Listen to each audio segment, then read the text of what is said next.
Paul from Testo Junction back again. Today I'm going to have a little chat to you about stress and testosterone and how they're linked.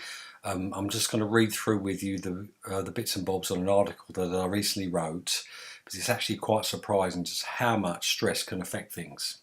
Now, for the majority of us, stress is worrying about paying everyday bills, meeting targets at work, keeping a roof over the family head, and obviously worrying about your health. And there's hardly anyone that has not felt worried or stressed about one or two of these things at some point in their life. Now, we can sum up stress in a simple explanation. It's the body's natural reaction to a challenge. Now, taking it further, these challenges can be split into two categories. Long-term stress. Now, this is the type that I just mentioned. You might have a demanding job, a boss who's forever on your case, or you've got unrealistic targets or excessive demands on your time. Also, perhaps on the financial front, you're finding things a bit hard and you're struggling to pay your rent and all your bills each month. That's really what I call long-term stress. Short-term stress is often the more unexpected challenge that triggers your body into releasing the stress hormones. That's quite commonly called fight or flight. You get a surge of adrenaline sometimes to help you deal with the problem. Now, short-lived stress has been shown that it doesn't really have any detrimental effect on your health.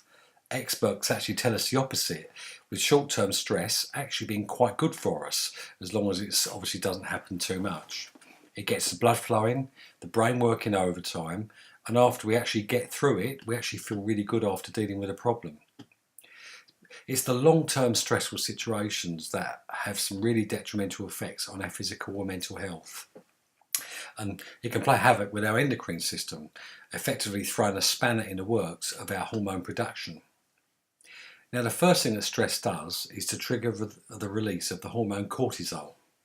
Now, this is commonly known as a testosterone killer, as it has a massive reducing effect on the testosterone production processes in both the testes and the hypothalamus in the brain. Now, just like testosterone, cortisol requires cholesterol to be synthesized. As its production increases during stressful periods, more cholesterol is taken to create cortisol instead of its usual purpose of synthesizing testosterone, which basically means that under periods of great stress, we're making less testosterone than we need. Now, with less testosterone being produced in the body, its levels will steadily decline in the blood while the stressful situation continues. Now, there have been a lot of studies that look into the effects of cortisol on testosterone production. Now, some of these are based on animals in labs, and the others have been carried out on humans. And the human test subjects come from various walks of life. We had the military, we had some doctors, and also some workplace executive professional people. Now, there are links to these studies on this article, so please click the link underneath the video if you want to sort of read further. Now, these studies all demonstrate just how effective cortisol is at reducing testosterone. Now, how to control stress. Now, naturally, if we are experiencing a stressful situation, there's not a lot can help in the short term.